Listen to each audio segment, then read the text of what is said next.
Assalamualaikum warahmatullahi wabarakatuh. Berjumpa kembali dengan saya, Ade Irman Kurniawan dari Kebun Anggur Almira Grape. Nah, kali ini kita akan membahas bagaimana tips membuahkan pohon anggur agar berbuah cukup lebat, namun khusus bagi pemula ya.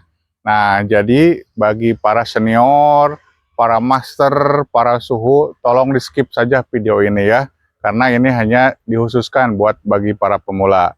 Oke, nah sebelum kita melanjutkan videonya, nah di depan saya ini adalah varian anggur Gospi ya. Salah satu varian anggur yang cukup genjah, mudah perawatannya, dan cukup tahan terhadap hama dan penyakit. Nah, terlihat di sini buahnya cukup lebat ya. Nah, ini bisa menjadi salah satu rekomendasi khususnya para pemula yang ingin menanam pohon anggur. Nah, kami menjadikan bibitnya. Jika ingin memiliki bibit anggur Gospi ini, rekan-rekan bisa menghubungi kami ya. Yuk, mari kita lanjutkan. Untuk menghasilkan pohon anggur yang buahnya begitu lebat, tentulah banyak faktor ya yang harus diperhatikan bagi para penghobi anggur, khususnya pemula yang ingin menanam ya. Begitu banyak dan tentunya begitu panjang ya faktor-faktor yang harus dijelaskan agar pohon anggur bisa berbuah lebat. Namun dalam hal ini saya hanya menyimpulkan atau merangkum tiga pokok ya dari faktor-faktor yang bisa membantu kita sebagai seorang pemula dalam menanam anggur untuk menghasilkan pohon anggur yang begitu lebat ya.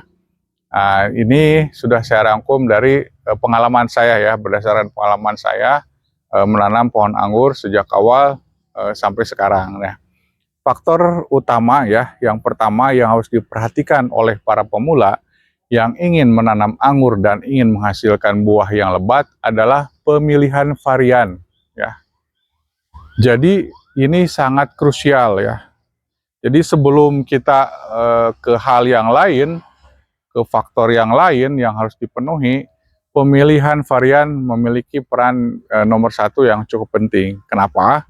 Karena jika kita salah dalam melakukan pemilihan varian, maka dikhawatirkan ke depannya justru kita tidak menghasilkan pohon anggur yang lebat. Ya, kita sudah menyiapkan media tanam yang bagus, kita sudah membuat greenhouse malahan, membeli pupuk yang cukup mahal, membeli pestisida yang cukup beragam, namun hasilnya ternyata tidak memuaskan dikarenakan variannya tidak cocok atau tidak adaptif dengan wilayah kita.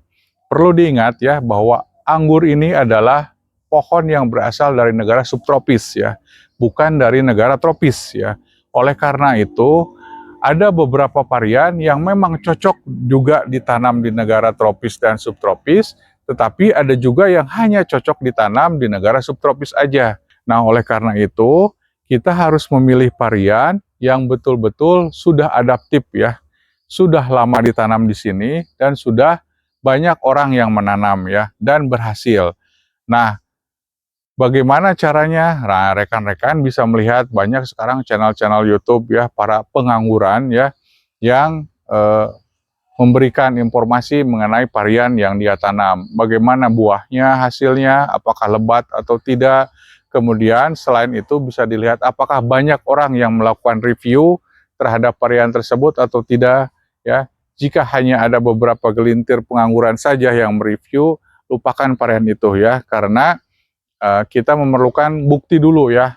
Apakah pohon anggur tersebut memang sudah adaptif di negara kita dan sudah menghasilkan banyak buah dan banyak para penghobi lain yang sudah berhasil menghasilkan buah yang banyak. Nah, maka varian itu yang harus kita pilih ya. Karena kenapa? Karena yaitu sayang ya, kita itu kan akan memerlukan waktu cukup lama dalam hal perawatan pohon anggur ini. Dari mulai pembibitan, tumbuh masa vegetatif, kemudian masa generatif, paling cepat itu 6 bulan ya. Nah, jangan sampai effort kita selama 6 bulan itu sia-sia karena kita salah dalam hal pemilihan varian itu ya. Jadi saya sarankan bagi para penghobi pemula yang baru akan menanam, pilihlah varian-varian yang lama yang sudah adaptif, yang genjah, yang sudah terbukti berbuah cukup lebat di negara kita. Lalu muncul pertanyaan, berdasarkan pengalaman, varian apa saja ya yang cukup gejah, adaptif dan bisa dirawat oleh pemula. Jadi saran saya bisa Jupiter untuk yang warna merah. Kalau mau alternatifnya yang warna merah, saya sarankan Baikonur ya. Itu juga genjah ya. Karena dia buahnya juga besar, menarik gitu ya, dan mudah dibuahkan. Yang kedua yang warna hitam, ini ada Gospi ya. Nah, kalau yang ingin alternatifnya bisa akademik ya. Nah, mirip seperti Gospi juga. Itu sangat genjah dan mudah perawatannya. Kemudian yang berikutnya yang warna hijau Heliodor, alternatifnya bisa misalkan Tamaki ya atau Ilaria ya yang mudah untuk dibuahkan. Nah, itu saran dari kami untuk pemula khusus dalam pemilihan varian anggur.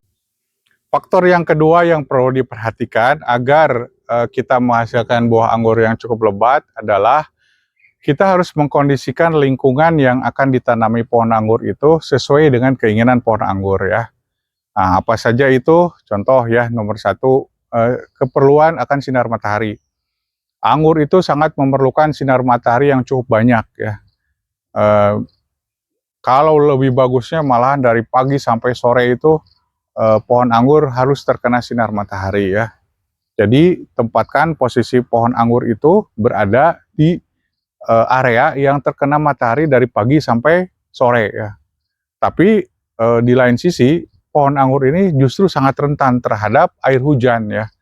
Kenapa demikian? Karena anggur itu mudah terkena serangan jamur ya pada saat kondisi pohon anggur atau lingkungan sekitar lembab ya, yang biasanya terjadi pada saat musim hujan ya.